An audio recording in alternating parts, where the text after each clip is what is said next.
Welcome to the tour of our tent. Come on in.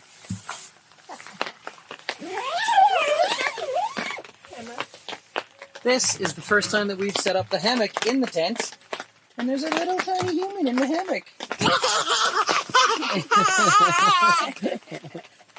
This is the west wing. You can set up a bedroom on this side if you'd like, but we took the bedroom down so we could fit the hammock in because it's currently raining outside.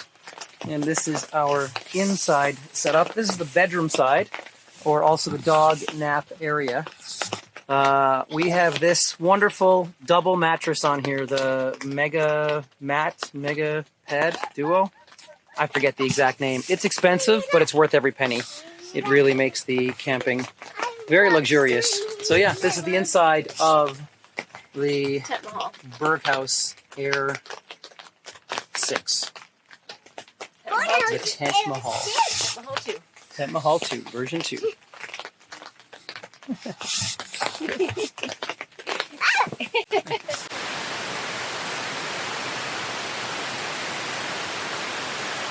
Let's talk about trail safety. Let's talk about you and me. Let's talk about all the good things and the bad things that may be.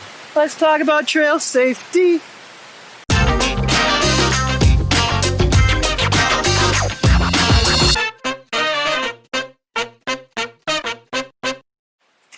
So I was hoping to get a little bit higher here. There's a pass just above me with amazing views, about maybe just a couple hundred meters. But I find myself now in an area where you need to make the right decisions in springtime travel. If you listen, there's water cascading down this entire slope the whole way through. The trail is actually down below, and there's just snow bridge after snow bridge after snow bridge that are not formed. They're starting to collapse. So I was bushwhacking up around to see if I could find some more solid snow to proceed on. I think if you got through this stretch, you'd be home free from there. But I'm by myself. It's easy to fall through. Some of them can be quite deep and dangerous.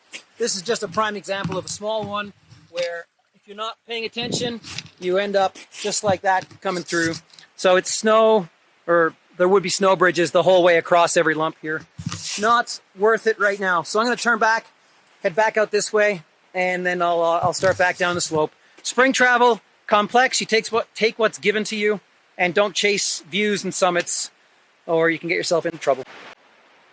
All right, I've dropped just below snow line, which again is right at 1,200 meters, right where it has been for a while out here. So not unexpected today to not get higher than that. But this was right from the campsite, the closest trail to where we're camping. So it was definitely worth a shot. And it'd be good to come back in another month after the snow is gone and get up onto the pass and up into the alpine there. It's still a beautiful trail and forest to run in here, though.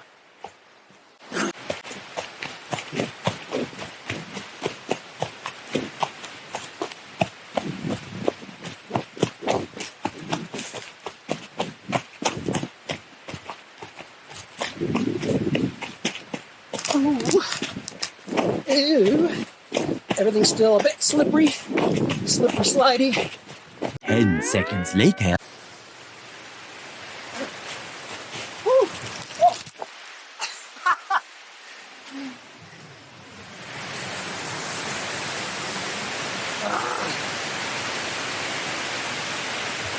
How does my backside look?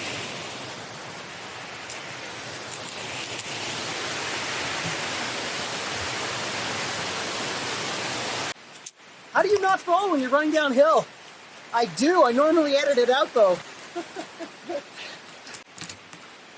So the other thing I want to cover this week is safety and the 10 essentials. I made a video a couple of years ago on YouTube, and I looked at it the other day, and it has almost 100,000 views. I'm going to link to that video right here. Somewhere. Boo, boo, boo, boo, boo. The 10 essentials for trail running. It's a worthwhile view to get a sense of what you should be carrying. And, might be a bit loud here.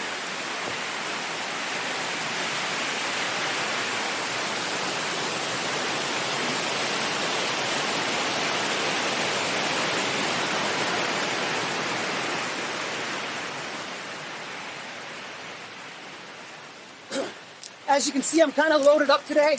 Bear spray, air horn, bivy sack, sack device, knife, food, jacket.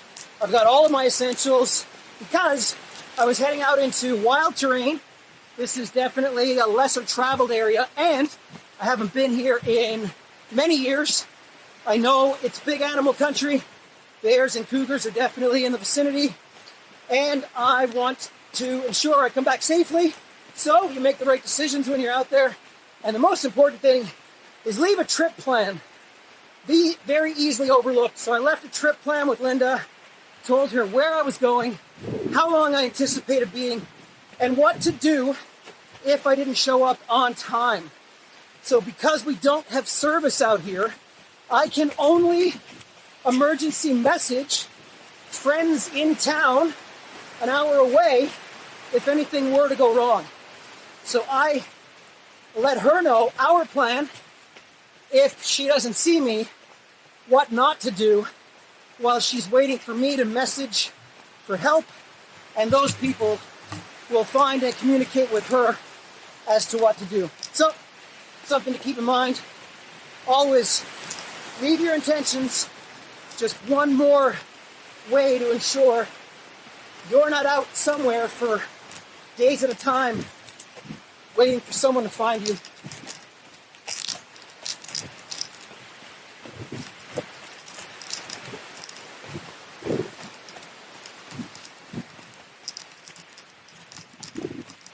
Woo.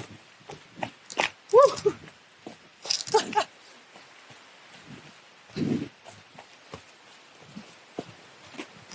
Plush, loamy, beautiful BC single track. Wet, slick, slippery, and muddy. So you've always got to watch your footing. But beautiful area. And again, right out of the campground at Chilliwack Lake.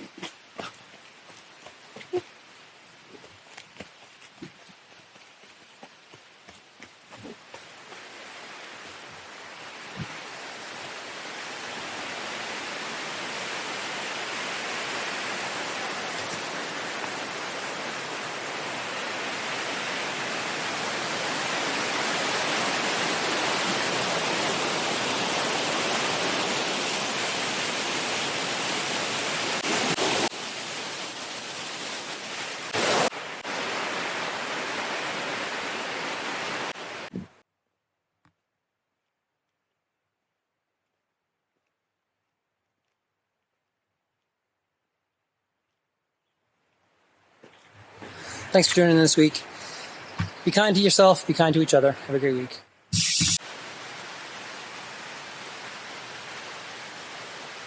Let's talk about trail safety. No. Let's talk about trail safety. Let's talk about you and me. Let's talk about all the good things and the bad things that may be. Let's talk about trail safety. Let's talk about trail safety. Let's talk about you and me.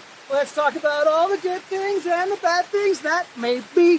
Let's talk about safety. Woo. You guys think less of me every week, don't you? So just real quick, the things I had in my pack with me, I mentioned going into a more remote area, the more backcountry. So I brought all the supplies that would keep me safe. So first is a windproof hooded jacket. And then I had bear spray. I had my safety knife, which is a thin knife in a thin sheath. I had my watch with me for backtracking. It really came in handy in the snowfields. Arm sleeves. I have a fire starting kit, a launcher, bear bangers, and flares. A small headlamp with the battery in backwards. Lube in a contact lens container. Gloves and a buff. Roll of tape because I have to tape my toes sometimes. Emergency bivy sack. This crampon spike tracks. The Salomon filter bottle filtration so I could pull water out of rivers as I went. I knew I was going to be along a river the whole time. And then the two-way satellite communicator. All of this was in the bag. And the most important thing was I left a trip plan with my wife so that she knew what to do in case I didn't come back. What's your wife? With my wife, your mommy.